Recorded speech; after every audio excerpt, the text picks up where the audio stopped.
I've been carrying this secret for so many years that even saying it out loud right now makes my heart pound like it's trying to escape my chest.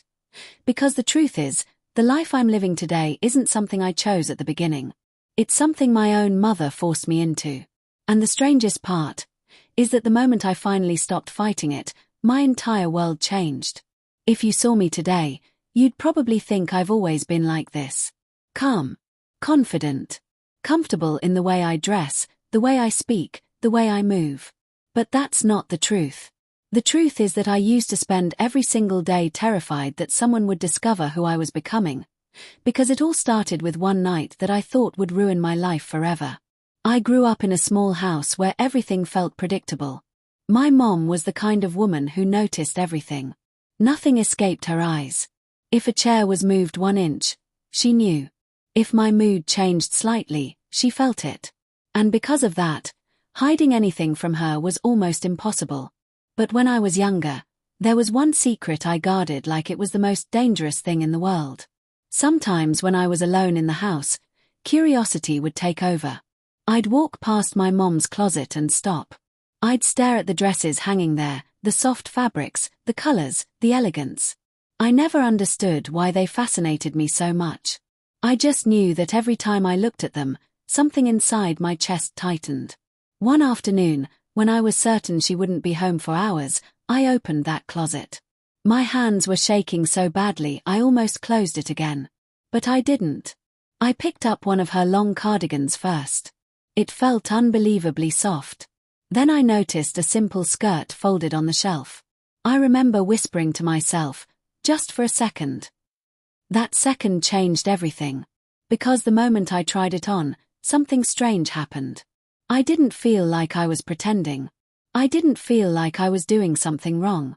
I felt calm. But calm quickly turned into panic when I heard the front door open. I froze. My heart dropped so hard I thought I might faint. I rushed to take everything off, but it was too late. My mom was already walking down the hallway. And when she pushed my bedroom door open, she saw everything.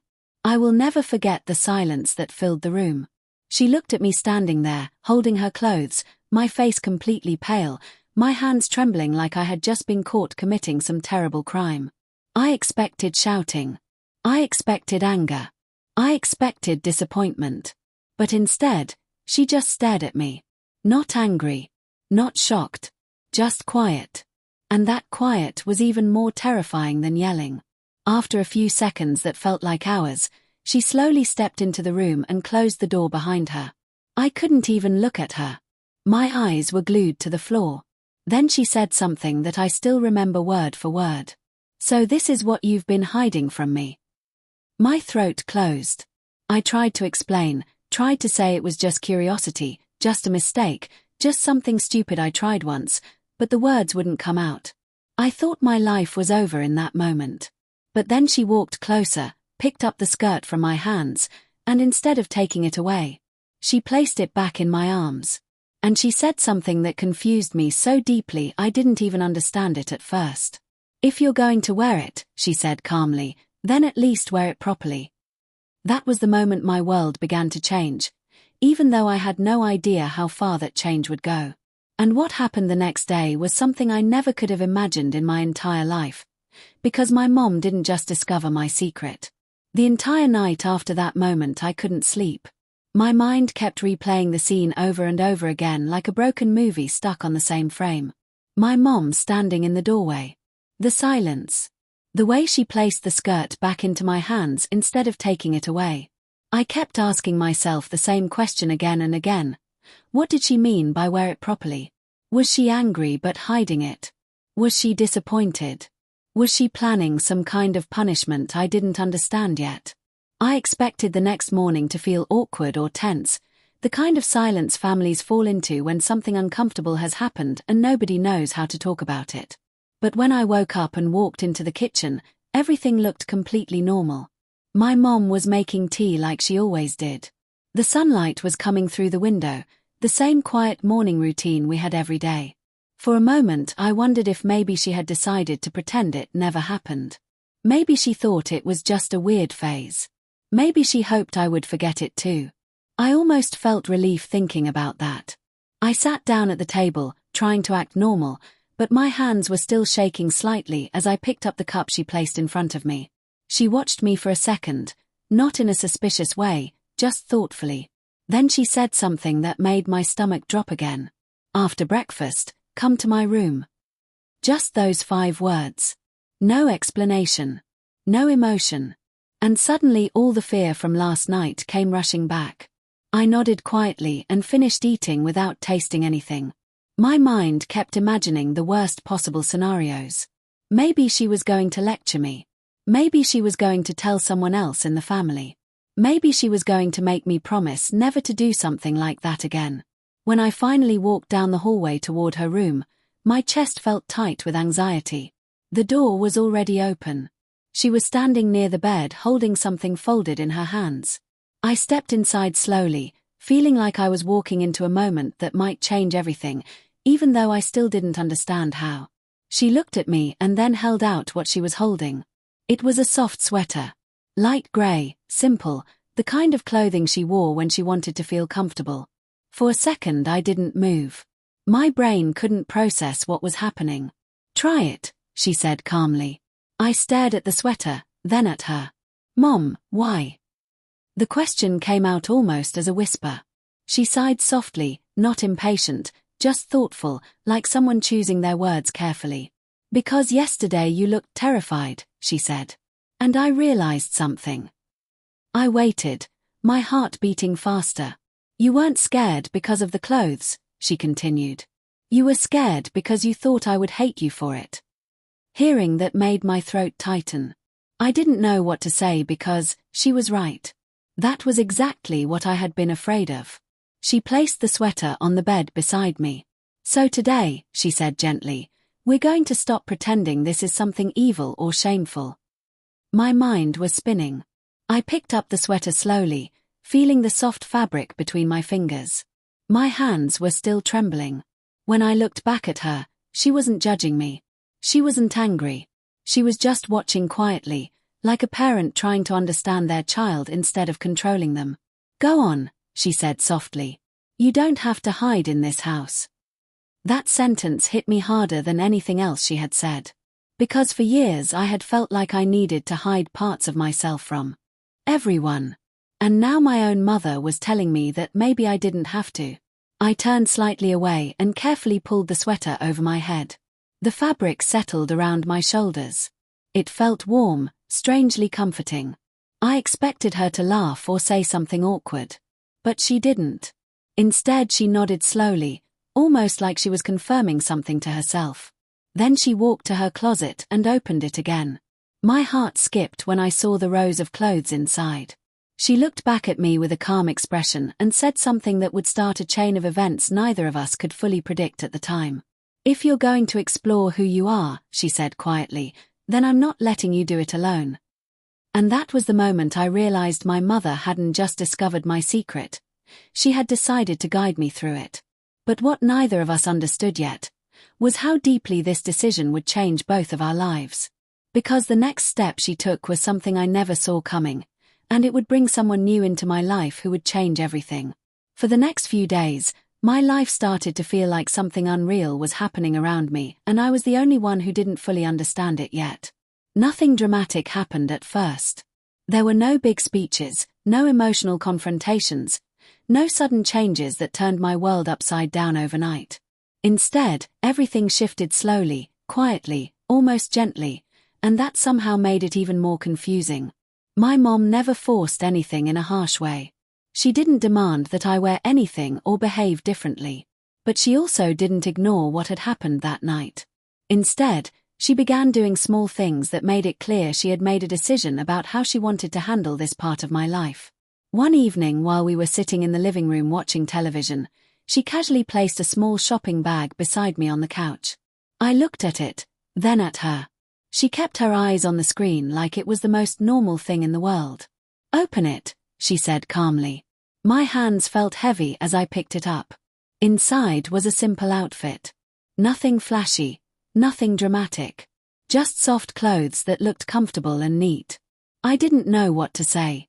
My chest felt tight with a mix of embarrassment, confusion, and something else I couldn't fully explain. "Why are you doing this?" I finally asked quietly. She muted the television and turned to face me. For a moment she studied my face like she was trying to read thoughts I hadn't spoken out loud. Then she said something that stuck with me forever. "Because pretending you're someone you're not will destroy you slowly." The words landed in my chest like a heavy truth I had been avoiding my entire life. I looked down at the bag again. "But what if people find out?" I whispered. That fear had been living inside me for years. The fear of judgment, laughter, rejection. My mom leaned back in her chair and folded her arms, thinking carefully before answering. "The world will always have opinions," she said calmly. "But your life doesn't belong to the world. It belongs to you." I didn't know how to respond to that. No one had ever spoken to me like that before. Most people tell you how you should behave, what you should hide, what parts of yourself are acceptable and which ones aren't. But my mom wasn't doing that. She was doing something much harder. She was asking me to be honest with myself. The following weekend something unexpected happened that made everything even more intense. My mom told me we were going out. At first I assumed it was just grocery shopping or something normal like that. But when we arrived at the mall, she parked the car and turned toward me with a calm expression. "Today we're going to buy you a few things that actually fit you," she said. My heart nearly stopped. "Mom, no," I said quickly. "What if someone sees us?" She smiled slightly, not mocking me, just understanding my fear. "Then they'll see two people shopping," she replied. I felt like my brain was melting from anxiety. But somehow I followed her inside anyway. Walking through that mall felt like walking through a storm of invisible eyes watching me from every direction. My heart was beating so loudly I was convinced everyone could hear it. But my mom moved through the stores with complete confidence, like there was nothing strange about this moment at all. And then, while we were looking at clothes, someone walked up behind us. A voice I had never heard before spoke gently. "Hey, you didn't tell me you were bringing your son today." I turned around and saw a woman standing there smiling. She looked around my mom's age, warm eyes, friendly energy. My mom smiled back. "This is my friend Sarah," she said. Then she looked at me. "And this is the person I told you about." My stomach twisted with confusion. "Told you about?" My mind raced with questions I didn't dare ask out loud. Sarah looked at me carefully, but not with judgment. There was something kind in her expression. Something curious. And then she said something that made my heart skip a beat. "Don't worry," she said softly. "You're not the first person to feel lost while figuring out who you really are." In that moment I realized something shocking. My mom hadn't just accepted my secret. She had already told someone else. And strangely, instead of feeling betrayed, I felt like I was about to step into a completely new chapter of my life. Because meeting Sarah would open a door I never even knew existed, and what she helped me discover about myself would change everything. I remember the exact feeling that rushed through my chest when Sarah said those words to me in the middle of that store. It wasn't anger like I expected. It wasn't even embarrassment the way I had feared. It was something much stranger. It was the feeling of realizing that my secret wasn't as invisible as I thought it was. For years I had believed I was completely alone with this part of myself, like I was the only person in the world who felt this confusing pull between who people expected me to be and who I quietly felt inside. But standing there between my mom and this woman I had just met, I suddenly understood that my story wasn't as isolated as I imagined. Sarah didn't stare at me like I was strange. She didn't whisper or laugh or act uncomfortable. She simply smiled the way someone does when they see a younger version of themselves struggling through something they already understand. My mom placed a hand on my shoulder gently and said, "Sarah helped me understand things when I was confused about how to support you." That sentence alone made my mind spin. I had spent days thinking my mom somehow magically knew how to handle this situation, like she had all the answers from the beginning. But hearing that she had asked someone else for guidance made me realize she had been learning too. She hadn't forced this path on me because she wanted control. She had been trying to understand me. Sarah picked up a soft jacket from a nearby rack and held it up thoughtfully. "You know," she said casually, The hardest part of any transformation isn't the outside. It's the moment when you stop fighting yourself on the inside. I looked down at the floor, feeling that sentence echo somewhere deep inside my chest. Because fighting myself was exactly what I had been doing for years. I fought the curiosity. I fought the comfort I felt in those quiet moments when I tried on something soft or elegant. I fought the voice inside my head that kept asking questions I didn't know how to answer. My mom spoke softly beside me. "He thinks I forced this life on him." I looked up quickly, surprised she said that out loud. Sarah didn't laugh. She nodded slowly like she had expected to hear that. "That's a very common feeling," she said gently. "When someone pushes us to face the truth before we're ready, it can feel like force, even when it's actually support." Her words made my thoughts spin in a completely new direction. Maybe my mom hadn't been pushing me into something unnatural. Maybe she had simply stopped letting me hide from something that was already part of me. We spent the next hour walking through different stores, and slowly the fear that had been gripping my chest started to loosen. Sarah talked with us like everything was normal. She didn't treat the situation like a secret or a scandal. She treated it like a journey. At one point she said something that hit me harder than anything else that day. "Your identity isn't a prison someone else builds for you," she said calmly. "It's a door you eventually decide to open." When we finally left the mall and walked back to the car, the sun was beginning to set. The sky had that warm golden color that only appears for a few minutes before evening takes over.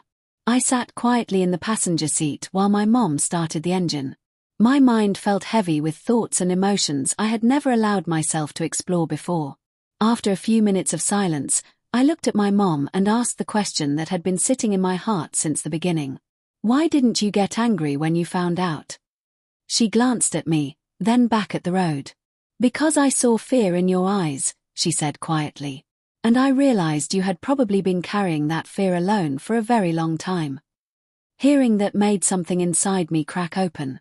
Because she was right. I had been alone with it for years. But now things were different. Something had shifted. I just didn't fully understand how big that shift would become. Because the real turning point of this story didn't happen in that mall or in my mom's closet. It happened a few weeks later, on a night when everything inside me finally broke apart before it could rebuild into something stronger. And that night would change the way I saw myself forever. That night started like any other, but by the time I sat alone in my room, I realized nothing felt ordinary anymore. The clothes my mom had carefully chosen for me were folded neatly on my chair, the soft fabric still carrying the faint scent of her perfume, something I had never noticed before. I didn't touch them at first. I just sat on the edge of my bed and let my mind wander through everything that had happened over the past few weeks. The mall trip. Meeting Sarah. The way my mom had stopped trying to control me and started understanding me. For the first time, I saw my life from a distance, like I was outside myself looking in. And what I saw terrified me. Because I realized that the person I had been trying to hide, the one who found comfort in softness, who felt a strange pull toward the elegance of clothing I had been told was for girls, wasn't going away. I could fight it. I could pretend. But the truth had been staring at me all along, and now it demanded acknowledgement. My chest tightened. I felt my eyes sting with tears I hadn't allowed myself to cry for years. I whispered to no one, "I don't know if I can do this, if I can be who I really am." I could feel the walls I had built around myself shaking. The fear of judgment, the years of hiding, the pressure to be someone I wasn't, it all came crashing down in that single moment. And then, in the middle of that storm, my phone buzzed. It was a message from Sarah. Just one line, "It's okay to let yourself breathe. You're not alone." I stared at the screen, feeling the weight in my chest lift slightly. I realized that the fear had never been about the clothes or the opinions of others. It had been about acceptance. Acceptance from my mother, acceptance from the world, but most importantly, acceptance from myself. That night, I did something I never thought I would have the courage to do. I stood up and carefully picked up one of the outfits my mom had given me. I held it in my hands, feeling the soft fabric, the colors that seemed to glow even in my dim room. I didn't put it on immediately. Instead, I looked at myself in the mirror for the first time in years, really looked, without judgment, without shame. And I cried. I cried because the person staring back at me wasn't a stranger. She was me. She had always been me, hiding behind layers of fear and confusion, but she was real. When I finally slid the outfit on, something shifted inside me. It wasn't just the fabric touching my skin. It was a sense of belonging, of alignment, of finally stepping into a version of myself that had been waiting patiently for me to arrive. My mom knocked gently on the door a few minutes later, and when I opened it, she smiled softly. She didn't say anything. She didn't need to. The nod of her head, the way her eyes glistened, said everything. I had broken. And she was letting me put myself back together. Over the next few days, I noticed subtle changes, not just in the way I dressed, but in the way I walked, the way I held my shoulders, the way I even spoke. Confidence didn't come all at once. It came in small breaths, in tiny moments of daring to look in the mirror without fear, in the courage to answer Sarah's texts, to go out for a walk wearing something I had previously been too scared to try. One afternoon, my mom sat beside me while I tried on another outfit. "You're beautiful," she said quietly, and something inside me cracked open further. Because I realized she wasn't talking about the clothes. She was talking about me. The real me. And in that moment, I understood something profound. This journey, the fear, the anxiety, the sleepless nights, they had all been leading me here. To a place where courage wasn't about hiding or fighting, but about choosing to show up fully as myself, no matter what anyone thought. But the final test of this transformation wasn't in the comfort of my room or the quiet of my mom's approval. It came the day I decided to step outside, fully dressed, fully myself, into the world I had been avoiding for so long. And the way the world responded, the way I felt walking through the streets with my chest open and my heart steady, would teach me the most important lesson of all. If you want to know how that moment changed me completely, the day I decided to step outside fully dressed, fully myself, felt like standing on the edge of a cliff with no safety net. My hands were shaking as I opened the front door, the sunlight spilling across the porch, the sound of birds and distant traffic filling my ears, reminding me that the world hadn't paused for my fear. I took a deep breath, straightened my shoulders, and walked down the steps. Each footstep felt heavy, like I was carrying every year of hiding, every fear, every whispered "you can't" I had ever told myself.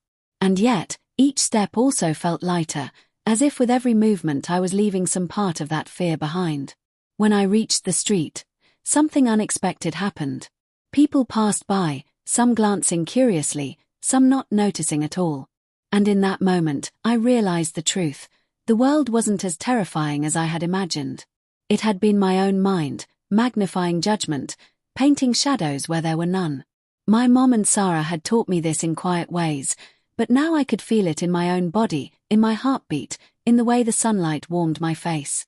I started walking with more confidence, allowing myself to notice the small things, the way my outfit felt soft against my skin, the way the wind brushed through my hair, the way I could finally breathe without holding myself back. It wasn't perfect. I didn't suddenly feel fearless. But fear had shifted. It was no longer a prison. It was a reminder that I was doing something brave, something real. When I returned home later that afternoon, my mom was sitting on the couch, a soft smile on her face. She didn't ask if anyone had stared or whispered. She just nodded, quietly, like she already knew the victory I had earned. And that evening, Sarah came over again. We sat together in the living room, laughing about small things, talking about life, talking about identity, talking about fear. For the first time, I felt fully understood. Not judged. Not analyzed. Simply seen. And in that seeing, I discovered a freedom I had never known before, the freedom to exist as my authentic self without hiding, without pretending, without shame. Over the following weeks, the changes continued. I experimented with clothing, with hairstyles, with gestures that felt natural to me. I learned to enjoy the way I looked, to enjoy the way I felt, to stop constantly questioning whether what I was doing was acceptable to others. The mirror became a friend instead of an enemy. My voice grew steadier. My movements felt lighter. I realized that self-discovery isn't a single moment. It's a series of small decisions to choose honesty, courage, and love for yourself over fear. One night, as I sat on my bed reflecting, my mom came in quietly. She sat beside me and placed a hand on my shoulder. "I'm proud of you," she whispered. "Not because of how you look, but because you found the courage to be yourself." That simple sentence brought tears I couldn't hold back. All the years of hiding, of fear, of pretending, seemed to condense into that moment. I understood that this journey, our journey together, wasn't about forcing anyone into a life, even if it began that way. It was about guiding, supporting, and loving someone through the process of accepting themselves. I realized that being true to myself wasn't just about clothes or appearance. It was about embracing my identity, acknowledging my fears, honoring my desires, and stepping into the world with confidence and courage. And so, today, I can say this with certainty: I am no longer afraid. I am no longer hiding. I am me, fully and unapologetically. My mom and Sarah showed me that love isn't about control, it's about understanding and acceptance. And in learning to accept myself, I finally understood what it means to live freely, courageously, and authentically. Life will always challenge you. Fear will always be present. Judgment will always exist somewhere.